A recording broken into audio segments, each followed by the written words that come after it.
नमस्कार दोस्तों, मैं धीरेन्द्र यादव भारत विद्या में आपका स्वागत करता हूं। आज हम संधि के तीसरे टॉपिक विसर्ग संधि पर चर्चा करते हैं। विसर्ग संधि में वी प्लस सर्ग से मिलकर बना है, जिसमें कोई संधि नहीं, केवल मेल है। अब देखिएगा, बोर्ड की तरफ चलते हैं। विसर्ग वी प्लस सर्ग से मिलकर बना है, वी प्लस सर्ग से मिलकर बना है। इसमें केवल संयोग हुआ है, ना कि संधि है। अब देखिएगा, संधि की विसर्ग संधि की परिभाषा देखिएगा। विसर्ग जो है स्वर पर ही लागू होता है। तो देखिएगा, विसर्ग प्लस स्वर 11 स्वर और व्यंजन 33। तो विसर्ग का मेल जब स्वर या व्यंजन से होता है, तब उसमें जब कोई विकार उत्पन्न होता है, उसे विसर्ग संधि कहते हैं। विसर्ग संधि की परिभाषा फिर एक बार सुनिएगा। विसर्ग का मेल स्वर या व्यंजन से होने पर जो विकार उत्पन्न होता है, उसे विसर्ग संधि कहते हैं। अच्छा, विसर्ग स्वर के ठीक पहले लगता है। अधिकतम तो स्वर 11 और 11 स्वर और 33 व्यंजन, तो 44 वर्ण हो गए। तो 11 स्वरों का मेल 44 वर्णों के साथ होगा। तो देखिएगा, घोष, अब जो 44 वर्ण हैं, इन्हें घोष और अघोष में हमने तोड़ दिया है। तो देखिएगा, पहला, दूसरा, स जिसे तालव्य सा बोलते हैं, श जिसे मूर्धन्य सा कहते हैं, और स जिसे दंत सा कहते हैं। तो 10 ये और 3 ये 13। और घोष वर्ण तीसरा वर्ग, चौथा वर्ग, पांचवा वर्ग, या, रा, ला, वा और हा, ये मिला के आके 31 वर्ण हुए। अब देखिएगा, घोष वर्ण संधि में अब जब आ पर विसर्ग लगा है और दूसरे पद में कोई स्वर आता है आ, तो देखिएगा, प्रथम वर्ण का जो विसर्ग है यह ओ में बदल जाता है, और द्वितीय शब्द का जो प्रथम वर्ण आ होता है, उसका लोप हो जाता है। जैसे मनोनुकूल, मनोभिलाषा, अन्योन्य, परोक्ष, तत्सोहम। अगर इसे तोड़ोगे तो यह ऐसे टूटेगा। देखिएगा, मनः प्लस अनुकूल। अब देखिएगा, इधर यह विसर्ग ओ में बदल गया, जबकि दूसरे पद का प्रथम वर्ण आ है, यह विलोप हो गया, यानी इसका लोप हो गया। फिर यह मनोविलासा है, तो मनः प्लस अभिलाषा, अभिलाषा। देखिएगा, ये विसर्ग में मतलब ओ में बदल गया विसर्ग, जबकि यह आ का लोप हो गया। ये अन्य है, तो इसको अगर तोड़ोगे तो अन्य प्लस अन्य। अब देखिएगा, इसका ये जो विसर्ग है ओ में बदल जाएगा, और दूसरे पद का प्रथम वर्ण आ का विलोप हो जाएगा, यानी लोप हो जाएगा। परोक्ष तो आपका हो जाएगा परह प्लस अच्छे, अच्छे। अब देखिएगा, ये आपका ओ में बदल जाएगा, अब इधर का आ लोप हो जाएगा, अब छी का अच्छा हो जाएगा। सोहम का अगर तोड़ोगे तो श और प्लस अहम, अहम। यह विसर्ग ओ में बदल जाएगा, तो सो हो जाएगा, इस आ का लोप हो जाएगा। अब दूसरा नियम, जब आ यानी विसर्ग के साथ प्लस व्यंजन वर्ण यानी घोष वर्ण जितने भी आपके हैं, तीसरा, चौथा, पांचवा, या, रा, ला, वा, हा, यानी सभी 31, तो आपका क्या ओ में बदल जाएगा। जैसे अंततः गत्वा है, तो अंततः प्लस गत्वा, अंततः प्लस गत्वा। तिरोधान, तो तिरह प्लस आधान। फिर अधो वस्त्र, अधा प्लस वस्त्र। जैसे इसे अगर तोड़ोगे, अंततः प्लस गत्वा, गत्वा। फिर आपका ये टूटेगा 13 प्लस धान, ये आपका टूटेगा अधा प्लस वस्त्र, वस्त्र। फिर आपका, तो इस प्रकार से। फिर तीसरा नियम है, जब यह छोटी, बड़ी और छोटा हो, अगर इन पर विसर्ग लगा हुआ है और इधर घोष वर्ण है, स्वर या व्यंजन कोई भी, तो देखिएगा, यह आप ई और ऊ पर जो विसर्ग लगा है, केवल विसर्ग रा में बदल जाएगा, वो आधे रा में। तो जैसे आयुर्वेद, तो इसे अगर जोड़ोगे तो आपका हो जाएगा आयु प्लस वेद, वेद। इसे अगर जोड़ोगे तो आशी प्लस वाद। अब देखिएगा इन दोनों का जो विसर्ग है रा में, आधे रा में बदल जाएगा। फिर जैसे धनुर्ज्ञान, धनु प्लस ज्ञान, इसे अगर तोड़ोगे तो देखिएगा निर, निर प्लस अक्षर। अब देखिएगा यह निर प्लस अक्षर, तो जब इसे विसर्ग का लोप हो जाएगा और ये आ से विभक्त हो जाएगा निरक्षर आपका, सॉरी, हाँ ठीक है। फिर बहिर्भाग, तो आपका होगा बहिर और प्लस भाग। अब स्वर का अपवाद है, ये आपका होता है स्व, स्व और प्लस ग, इसका स्वर हो जाता है, ये विसर्ग में बदल जाता है, तो ये अपवाद है। अब ज्योति, तो इसे अगर तोड़ोगे ज्योति प्लस मैं, और ये जो विसर्ग है आपका आधे रा में बदल जाएगा। अब देखिएगा नियम नंबर चौथा, जब अ पर विसर्ग लगा है, इधर ई और ऐ है, तो देखिएगा विसर्ग का लोप हो जाए, तो अतः प्लस ऐ, इसे जब तोड़ोगे तो ये टूटेगा अतः प्लस ऐ। फिर यशः, यशः प्लस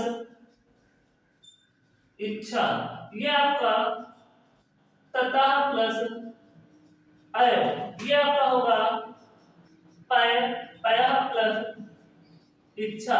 जब मेल होगा तो जो विसर्ग है हट जाएगा। अब ये घोषवर्ण के साथ विसर्ग की संधि हो गई। अब अघोषवर्ण के साथ संधि की बात करते हैं। इधर आपका स्वर होगा, कोई भी स्वर हो, और इधर च, स और छ, देखिए छ मिलता नहीं है, हमने लिख दिया है, ठीक है, कोई शब्द नहीं मिलता है। तो अब च, छ और सा के साथ जब मेल होता है तो ये विसर्ग तालम में सामने परिवर्तित हो, जैसे निःशुल्क है, तो आपका ये टूटेगा निह प्लस शुल्क। इसे तोड़ोगे यश प्लस शरीर, ये आपका टूटेगा, सॉरी यशः प्लस शरीर, ये आपका यशः प्लस शेष, ये आपको मनः प्लस चेतना, चेतना, ये आपका टूटेगा आ प्लस चर, ये होगा आपका कह प्लस चित्त। अब देखिएगा ये जो विसर्ग है, विसर्ग तालम के सामने परिवर्तित हो जाता है। इसमें देखिए यशः शरीर, यशः शेष, मनस चेतना, आश्चर्य, कश्चित, तो कह, ये जो विसर्ग है ये आधे तालम के सामने परिवर्तित हो जाता है। अब दूसरा नियम नंबर 2, जब स्वर का मेल विसर्ग सहित, जब ट, श, मूर्धन्य स और ठ के साथ होता है, अब इसमें भी ठ वर्ण से कोई शब्द नहीं मिलता है, तो देखिएगा ट, स और ठ। अब देखिएगा ये आपका विसर्ग आपका मूर्धन्य के सामने परिवर्तित हो जाता है, जैसे धनुष टंकार है, तो इसे अगर पढ़ोगे तो धन प्लस टंकार, इसे तोड़ोगे चतु, चतु और प्लस षष्ठी। अब देखिएगा इस सा के कारण, इस सा के कारण, इस टा के कारण जो विसर्ग है आपका बदल गया आधे मूर्धन्य सा में, तो धनुष टंकार हो गया, चतुष्षष्ठी हो गया। अब देखिए नियम नंबर 3, जब स्वर, स्वर का मिलता था, ता, सा, था से, अब था से भी कोई वर्ण नहीं मिलता है जिससे बताया जा सके, तो ता, सा, देखिएगा अब ये आप दंत सा में परिवर्तित हो जाता है। देखिए तो मन, मनस्ताप, तो इसे तोड़ोगे मनः प्लस ताप, इसे तोड़ोगे तो देखिएगा ये जो विसर्ग है आधे सामने, आधे तालम के सामने दंत, सॉरी दंत सामने परिवर्तित हो जाता है। अब नमः प्लस ते, नमस्ते, आपका सिर, सिरह प्लस त्राण, ये आपका हो जाएगा अंतस प्लस तल, ये आपका टूटेगा दुह और प्लस स्वप्न। तो ये आपका दुष्स्वप्न, ये जो आपका विसर्ग है आधे इस सा के कारण आधे सामने पर, तो दुष्स्वप्न ऐसे लिखा जाता है। अब ये नंबर चौथा, जब अ के साथ विसर्ग होता है और का और पा के साथ मेल होता है, तो देखिएगा विसर्ग आपका दंत सामने परिवर्तित हो जाता है। जैसे तिरस्कार, तो तिरह, तिरह प्लस पार, तिरह, तिरह प्लस का, तो अब देखिएगा ये विसर्ग है, विसर्ग है। अच्छा इसे अगर तोड़ोगे तिर को तो कैसे फूटता है, र और प्लस आ, तो तिरह प्लस पार, भा भा भा प्लस कर, भास्कर, भा प्लस पति, ये भास्कर और भास्कर सूर्य के पदार्थ शब्द है। और वाच वाच वाच प्लस पति, इस प्रकार टूटेगा। अब पांचवा नंबर ई उ के साथ जब विसर्ग लगा होता है और इधर का पा होता है दूसरे पद में, प्रथम पद का पा होता है, तो देखिएगा तो ये विसर्ग मूर्धन्य सा में परिवर्तित हो जाते हैं। जब अविस्पार है तो अभी अभी अपरस्कार, इसे अगर तोड़ोगे तो टूटेगा आपका अभी प्लस पार। अगर चतुष्पद है, अब देखिएगा पा के अगर इसे तोड़ोगे तो ये आपका टूटेगा चतु प्लस पद। अब देखिए पा के कारण ये विसर्ग काहे में बदल जाता, मूर्धन्य सा में बदल जाता, वैसे चतुष्पद, तो इसे अगर तोड़ोगे तो आपका टूटेगा चतु प्लस पद, तो आपका हो जाएगा चतुष्पद। संधि होने पर चतुष्पद, यानी मूर्धन्य सा का विसर्ग मूर्धन्य सा में परिवर्तित हो जाता है। अब देखिएगा ई उ पर जब विसर्ग लगा होता है इधर मां घोषण आता है, तो देखिएगा आयु ऐसे अगर तोड़ोगे तो देखो आयु प्लस मान। अब देखिए विसर्ग आपका आधे मूर्धन्य सा में परिवर्तित, चक्षु चक्षु इसे तोड़ोगे चक्षु, चक्षु प्लस मान, मान, तो देखिएगा चक्षुष्मान। अब ज्योतिर्मय, देखिएगा ज्योतिः और प्लस मति। अब देखिएगा ये जो विसर्ग है, विसर्ग आपका मूर्धन्य सा में परिवर्तित हो जाता है।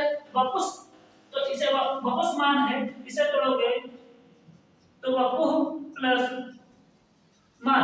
अब देखिएगा ये आपका जो विसर्ग है मूर्धन्य सा में परिवर्तित हो जा रहा है। तो देखिएगा ये नियम नंबर 5वां है ई उ, और इसमें देखिएगा ये ज्योतिर्मय, तो ज्योति और मय, इसमें जबकि मां का घोषण है तो ज्योतिर्मय, ज्योतिर्मय, और इसका अगर तोड़ोगे तो ज्योति ज्योतिष, ज्योतिषमय भी हो जाएगा, ऐसे ज्योतिषमय, ज्योतिषमय। तो यानी ये भी सही है और ये भी सही है, तो हमने दोनों नियम को लिख दिया है। तो अब कुछ शब्द इस रूप में सही होते हैं, कुछ शब्द इस रूप में सही होते हैं, तो ये नियम दो बार लिखा हुआ है। तो अगर इसे बार-बार देखिएगा बहुत जल्दी समझ में आ जाएगा। हमने बहुत सरल तरीके से समझाने का प्रयास किया है। इसी के साथ जय हिंद दोस्तों।